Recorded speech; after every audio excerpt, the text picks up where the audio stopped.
గతంలో మావోయిస్టు బాట మంచిదే అన్న ప్రజలు నేడు అడవి బాటను అధికారంలోకి ఎందుకు నెట్టుతుర్రు? మావో చేసిన మేలు ప్రజలు మరిచినట్టేనా?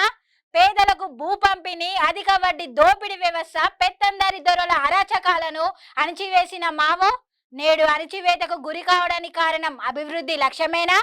నిజంగా చూసుకుంటే మావో పాట రాసినోళ్ళు, పాడినోళ్ళ పిల్లలు ఏసీ రూముల్లో విదేశాల బ్రతుకుతుంటే ఆ పాటలు విన్న సామాన్య పేద ప్రజలు అడవి బాట బట్టి అమరులైలా.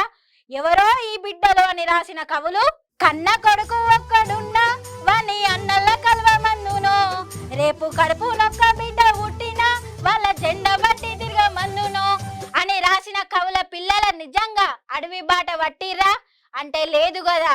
పెన్నులకు లొంగని ప్రజాప్రతినిధులను గన్నులతో ఎదిరించిన మావో నేడు అదే గన్నులలోని బుల్లెట్లకు బలైతుండు. ప్రస్తుత పరిస్థితి టెక్నాలజీ ప్రకారం అడవి పోరాటం సరైన మార్గం కాదని, ప్రజాస్వామ్యబద్ధంగా ప్రజాక్షేత్రంలో ప్రజా బలాన్ని కూడగట్టుకొని మావో నాయకులుగా మారాలని ఈ ప్రజలు కోరుకుంటున్నారు.